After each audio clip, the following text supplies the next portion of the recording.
Reporter impact. Idukki വണ്ടിപ്പെരിയാറിലെ സഹോദരിമാരുടെ വീട്ടിൽ ഉടൻ വൈദ്യുതി എത്തും. 2 ദിവസത്തിനുള്ളിൽ പുതിയ പോസ്റ്റുകൾ സ്ഥാപിച്ച് കണക്ഷൻ നൽകാനാണ് തീരുമാനം. കുട്ടികളുടെ കുടുംബവും എസ്റ്റേറ്റ് ഉടമകളുമായി കലക്ടർ നടത്തിയ ചർച്ചയിലാണ് തീരുമാനം. സന്തോഷമുണ്ടെന്നും എല്ലാവർക്കും നന്ദിയെന്നും കുടുംബം റിപ്പോർട്ടറിനോട് പ്രതികരിച്ചു. രാഹുൽ സുരേഷ് വിവരങ്ങളുമായി. രാഹുൽ, നേരത്തെ KSEB അങ്ങനെ വൈദ്യുതി നൽകാനാകില്ല എന്നുള്ള നിലപാടാണ് എടുത്തിരുന്നത്. പിന്നീട് വീണ്ടും നമ്മൾ ആ വാർത്ത നൽകിയിരുന്നു. ഇപ്പോൾ കലക്ടറുമായി ചർച്ച നടത്തി കാര്യങ്ങളിൽ പരിഹാരമായിരിക്കുന്നു. എന്താണ് വിശദാംശങ്ങൾ?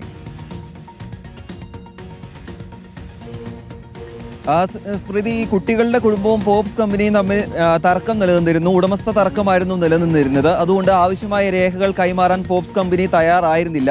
ഇതേ തുടർന്ന് നമ്മൾ വാർത്ത നൽകുകയും ഇന്നിപ്പോൾ ജില്ലാ കളക്ടറുമായി ചർച്ച നടത്തുകയും ചെയ്തിരുന്നു. അല്പസമയം മുമ്പാണ് ഈ കുട്ടികളുടെ കുടുംബവും പോപ്സ് കമ്പനിയും ജില്ലാ കളക്ടറുമായി ചർച്ച നടത്തുകയും ചെയ്തത്.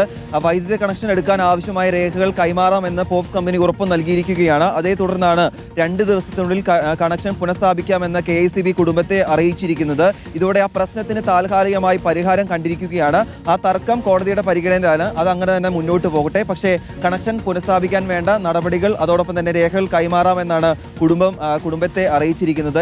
ഇതോടെ 2 മാസമായി പ്രതിസന്ധിയിലായിരുന്ന ആ പ്രശ്നത്തിന് പരിഹാരം കണ്ടിരിക്കുകയാണ്. കുടുംബവും സന്തോഷത്തിലാണ്. 1ാം ക്ലാസ്സിലും 5ാം ക്ലാസ്സിലും പഠിക്കുന്ന ഹർഷീനെയും ആഷിനെയും സന്തോഷത്തിലാണ്.